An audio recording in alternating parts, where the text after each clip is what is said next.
For our next author, we are going all the way to Spain, where we are meeting Celinne Da Costa. And I am really excited about her book. It's a perfect book, really, for so many of you in the audience. It's called The Burning Ground. It's a story that's her own personal story. But one of the things that I'm excited about is that there are soul inquiries after every chapter. And so we're going to learn more about it. So here she is. Welcome to the Global Peace Tribe and to authors that we love, Celine. Thank you, Scott. I'm so glad to be here and to dive in. Let's go right into, of course, you really integrate your own personal story. Can you give us a little bit of that story? Yeah, of course. So the one from the book, you mean, right? Where the Yes. book starts off? Yeah. Yeah. Yes. So the book kicks us off at about 10 years ago, 2016. And back then, I was a few years into corporate America. Um, when I was 10, I immigrated to the United States from Italy. And just got sold real hard real soon on this whole concept of the American dream and it being something that I absolutely needed to achieve as fast and quickly as possible as an immigrant child in America. And I did all the things. I checked off all the boxes, straight A student, went to an Ivy League university. When I left that university, what naturally came next is I need to go to New York City and I need to work in corporate and I need to have a successful job in a successful company in this place. And I ticked off all the boxes. I did everything that I was told that I was supposed to do. And um, there was this inquietude within me that I couldn't quite mute. And it just kept getting louder and louder every year as I diligently followed instructions, woke up every morning at 6 a.m., went to the gym, worked 10 to 12 hours a day, went to go get drinks with friends or dates or whatever it is that was going on that night that was popular, went to bed at midnight if I was lucky, woke up, did it all again. And in the monotony of this life, something inside of me began to stir. And that feeling of just, I would say, restlessness, the feeling of Mm. something is not right. Something is not only not right, but it started to escalate into something is terribly off. And I couldn't quite put my finger on it. And I didn't have the words for it. And I certainly, back then, I wasn't, did not have the frameworks or the mental models or the teachings, or didn't do the work that I've done now where I'm able to look backwards and really give words to my experience. Um, but it was this like soul restlessness that was telling me I need to go. Something needs to change because if I keep going this way, it's going to be really bad for me. And through a series of very unexpected, unconventional events, as you know, God Source Universe loves to do. When it's time to change, we are given many, many opportunities. Some of them very harsh and challenging to change, which I detail in the book. Um, Basically, I hit a breaking point where I said, "Okay, I need to change. I'm done. Let show me." But I didn't know how. I didn't know what. It wasn't like, "Okay, I'm gonna move to across the country," or like, "Okay, I'm gonna just change my job." I just knew like, no, my entire life needs to change. And through another series of events, which I detail in the book, uh, I came to realize that the only way I was actually going to create the kind of change that would have me remember who I was, that would have me feeling something deeper in my life that wasn't just misery and or numbness, I had to drastically shake things up so much that I wouldn't be able to recognize myself. And that's what I did. Oh. That's what I did. So, and ultimately, then the whole premise of the book, or not the premise, but the whole plot of the book is I decided to go do a social experiment. That's what I told myself back then. I didn't know it was going to be an odyssey of my soul. Um, and I challenged myself to circumnavigate the globe by couch surfing, never using a Wow. website. Yeah, just human connection. Hmm. Well, and how long ago was this? How This many years was, ago? oh, it's 10 years ago. 10 years ago. And Yeah. how long did the couch surfing adventure last? Well, officially, which is what the book writes about, it was 9 months. Unofficially, it was around 5 years. Wow.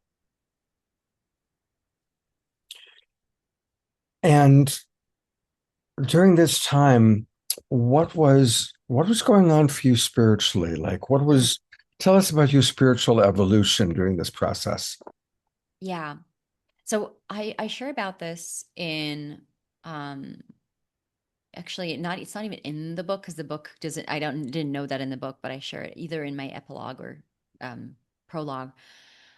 I did not know back then that I was going through spiritual awakening, but that's what was happening. But Right. I didn't know Dark Night of the Soul meant nothing to me. Spiritual awakening meant nothing to me. Most of the spiritual jargon that floats around in New Age spiritual, like nothing. I didn't know what chakras were, did not know what breath work was, like didn't know any of it. Wow. And so,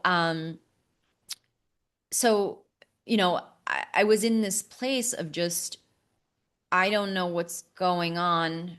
And I'm sure we've all had them all of us out there who's walking a spiritual path that there was a first time where you were walking it and nobody told you. I can the best way I can compare it is the first time a girl gets her menstruation and nobody told her that she was going to bleed. Like you're like, am I dying? Like what's going on? It's Yeah, right. You didn't if have, nobody prepared you, it can be incredibly jarring. oh, And of so course. Yeah. spiritually back then, I just I had a gnosis, which was I can tell you now that it was my intuition. I didn't know what intuition was back then. I had a gnosis, this deep voice inside of me that kept saying, do this, do that, do it like this, do it like that. And I thought I was going crazy because this voice was talking to me, but I'm like, am I possessed? Like, I'm not sure what's going on. But every time I listen to this voice, something incredibly magical happens. So it's a good voice for me to listen to, but like, what is this? And so I was spiritually hungry. Mm, I wanted it. And as you'll read in the book, that was mirrored back to me because life kept presenting me with these opportunities for me to understand what spirit even was and how to understand myself better on a spiritual level. But it literally knocked at it came to me. But I could say I was also a seeker. I just didn't know what I was seeking, but I knew is what I want. It is what I wanted it. I wanted connection to God. I wanted to understand people better. I wanted to understand who I am on a soul level. I wanted all of it. I just didn't have any of the language. And so it found me. that's beautiful. That's really beautiful. And growing up in Italy, I assume you were raised Catholic. Yeah, Roman Catholic. And was your family uh, strong Catholics or kind of moderate, or it wasn't that I would say, well, compared to friends who I would say, whoa, that's strong, I would then say it's moderate. right? Um, so I asked that because, of course, many of our audience members are what we call recovering Catholics. Yeah. Um, as you were going through this, did you have to go through any kind of shame from your family, or even, Catholicism can leave a big guilt about Yeah. anything that, so is there any concern that about demons being possessed? Did you have to struggle with any of that? I love that you're sharing this because then it's like most definitely moderate and not heavy. Now that you're sharing this, I'm like, nope, I came from a moderate Catholic, You like came as from a in moderate Catholic. Every Sunday church and lots, yeah, there's the shaming of like if you don't do this, Jesus, if you don't placate Jesus, you're going to go to hell. There's definitely a fair share of that. Mhm, Not explicit, but more implicit, more like, mhm, oh, we don't do that here. But I would say when I left the church when I was 14 years old. Like I said, Mom, I'm not doing this when I was 14. And so let's say we had about a 10-year buffer of mhm, my family accepting that was not the the belief system that I was subscribed to when it came to my faith was not that. So it was less about you can't do that because you're going to go to hell or whatever variation of that is, and it was more about I'm incredibly concerned about you. yeah. Natural, healthy, right? Like for parents, and both of my parents had very different reactions. My father has been traveling the world since he was 25, like, backpacking through India style. So he was like, oh God, here we go. I've created another one. And my mom, she was very concerned, as a mother would be, that I'm gonna couch surf around the world, sleeping in the homes of complete fucking strangers, as like Right. a young, healthy, beautiful woman. Like, what are you thinking? That is incredibly Yeah. dangerous. And so there was I would say that fear, whatever thing that was related to religion was completely overshadowed by the absolute terror that some of my family members were in the risk they thought I was taking with my life in this Yeah. project. Yeah, that makes sense. Absolutely. Um, so I was really intrigued by that after every chapter, you have like a soul lesson. Um, Hmm. a soul inquiry is what you call it. Hmm. Would you be willing to give us an example of one of the soul inquiries that we would find in the book and how it relates to that particular chapter? Yeah, yeah, we can absolutely. Let's like just play a game and just pull one up at random and see Okay. what the universe wants for us. Okay, so Okay. You are 86. channeling spirit and you're going to find the perfect thing that someone in our audience is go, oh, that's what I needed to hear Yes, like a today. tarot. This is actually, so can I tell you, Scott, real quick? Yeah. Um, I printed out all of the soul inquiry prompts. I think there's like 25 total. And Oh, I wow. printed them out on index cards, like really pretty index cards. And I took them to Summit at Sea, which is basically like Burning Man kind of vibes. There's 2,000 people on a boat. And I would meet people randomly. And I was like, reach into my bag and pick out a prompt. And they would like pick out a prompt, and I was shocked, number one, that that question related. They were like, oh my God, I'm dealing with something like this right now in my life, but that they would be able to answer it in like less than 2 minutes. So it wasn't, of course you can go really deep with these prompts, but I thought, I was just shocked because I was like, oh shit, now if I offer people these cards, it's gonna lock me into like a 1 hour conversation with them. But Yeah. actually, in less than 10 minutes, we would get real deep and they would just open up immediately with one of these prompts. So I'm like, oh my God, I need to turn this into like a Absolutely. card A card game. deck. Yeah. A Now, card game. are you looking at Okay. a list of 1 through 25? Yeah, I'm at 86, and Okay. I'm gonna randomly pick the first one that jumps out at me. So it's Okay. number 2 of part 2. And the question is, have you ever had to suppress your truth or instincts to keep the peace in a family dynamic? What did that cost you at the time, and what do you need to reclaim now? So I'm going to actually pause this for a moment and allow our audience to answer that question. So could you read it one more time Yeah. slowly? Have you ever had to suppress your truth or your instincts to keep the peace in a family dynamic? What did that cost you at the time? And what do you need to reclaim now? And everybody, DR is going to put into the chat box that question, and we're going to pause the recording and give you 2 minutes to answer it. So I've read some of the chats and what came up. That was great. And now, of course, we're going to continue on with Celine in Spain. So tell us a little bit about who you think this book is ideally targeted for. What would you say is your demographic audience? Let's see.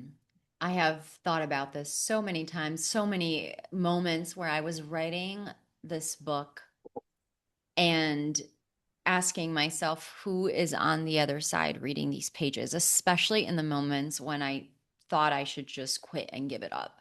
Mm, And I would say, although my audience is going to be both men and women, since you're asking, my specific ideal audience is the woman who has spent up to this point her entire life doing what she thought she needed to do, mm, checking off all of the boxes, working really hard to make the mission come true, the high achiever, in many ways, a younger version of me, as well as the people that are in alignment with my ideal clients, which is the working hard, the over efforting, the overdoing, and finding this place where, you know, this woman, even though I wrote the book from the point of view of not knowing what a spiritually awakening was, this book is for the woman who knows. She knows she's doing it again. She knows she's at that crossroad where she's in a big life transition, whether that looks like a big change in the relationship that she's in the work that she's doing, in the offering that she has for the world, in her health. It's a big crossroads where she knows that she can no longer do things the way that she used to do them, and she has to make a change. And this time she's ready to make that change with her eyes wide open, instead of going about it the way that so many of us do before we wake up to this realization that we don't have to be thrown around in the machine cycle of life and then, you know, barely crawl out on the other side of the hole and be like, shit, that sucked. I'm glad I don't have to deal with that anymore. And then, you know, live life until we hit it again, because that's what life does. It will bring challenges. It's more for the woman who's ready to actually like ride, and perfect for 2026, like actually wants to ride the fire horse, wants to learn how to ride the fire horse. And it's like, okay, no more. I'm not getting thrown around by the whims of life and by the whims of like whatever it's throwing at me. I'm fucking getting on that horse, and I'm the one that's going through the fire consciously. I'm putting my hand up and I'm walking myself to the burning ground. I'm the one who's going to let down my identities, who's going to change my belief systems, who's going to reckon with the emotions I haven't reckoned in. Like, I'm in, tap me in, I'm going, and I'm reinventing myself.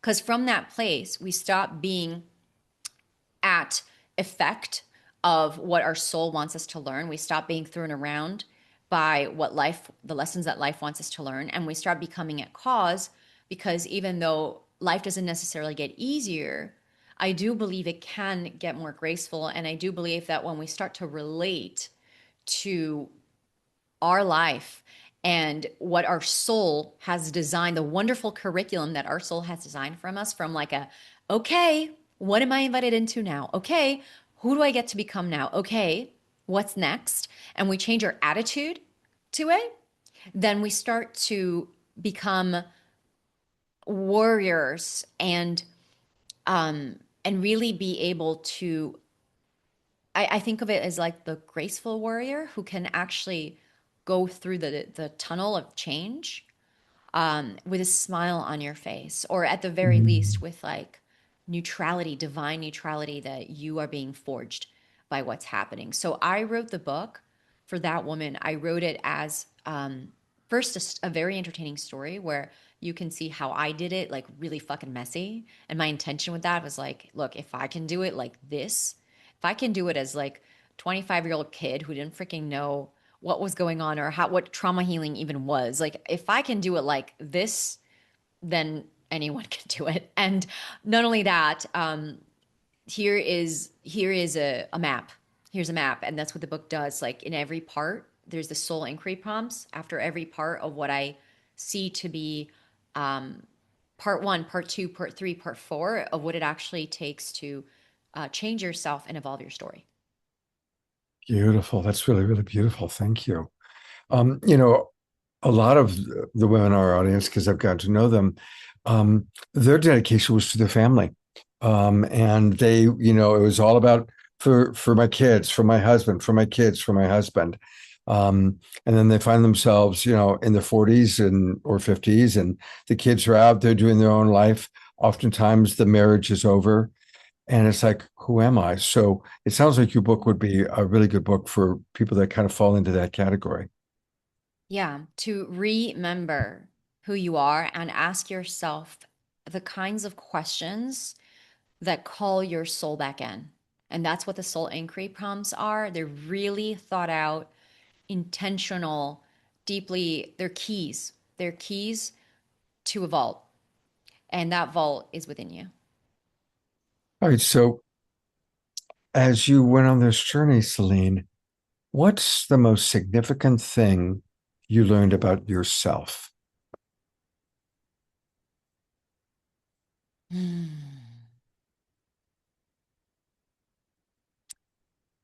That I'm the author. It's my story.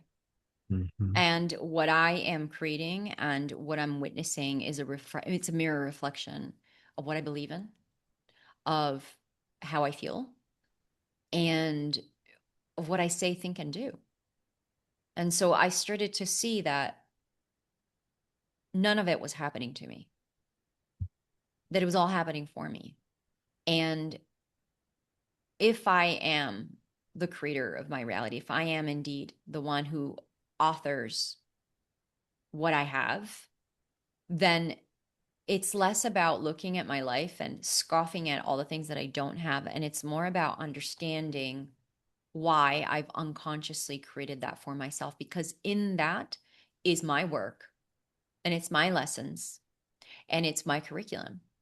Right. And so if I can look at every single thing that is unpleasant, that is a challenge, that is, you know, difficult as my invitation for me to evolve and grow, then who can't I be? Like Mhm. I can do anything. And to take responsibility for that, it's a very uncomfortable but massive shortcut for me to achieve what I want to create, whatever it is I want to create to my life. We waste a lot of time blaming other people, other things, other situations, other circumstances, and being mad about that. It's very energetically draining to live like that, as opposed to just being like, whoops, that doesn't look like what I want to be consciously creating in my life. Where's the Yeah. mismatch? Let's go into the underworld and figure this shit out because I'm not available for this. So consciously. So I will also make myself not available for it unconsciously. And that's where the, deep inner work begins. Last question for you. Interesting that it's called the burning ground, and you just talked about deep into the underground, into the underworld. Is Hmm. there a correlation there between your experience or perception of the underworld and the title of your book? Yes.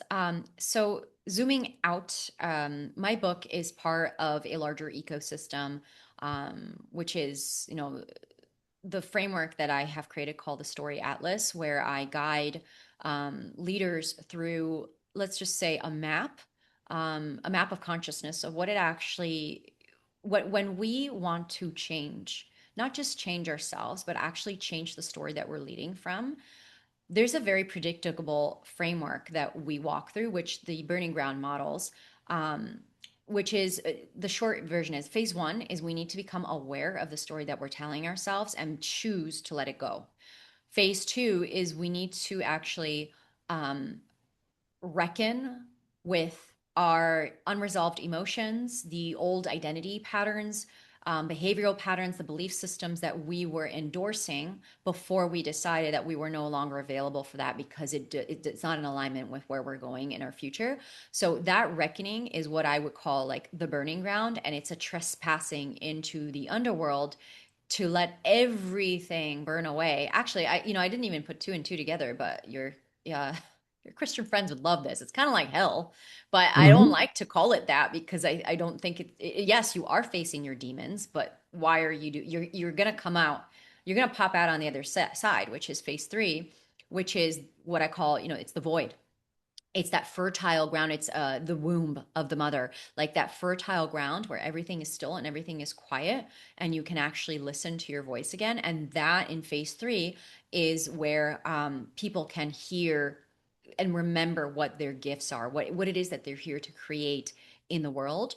This is where, for example, when I'm working with clients, we're working on their book message, we're working on creating a brand, we're working on what it is that they want to offer in this next level of their leadership, which then brings us to phase four, which is where you contribute and you give the bounty to the village. Like you actually create something, like this book I've created where you can actually like give it, put it in the hands of people and they can benefit from your gifts and your lived experience.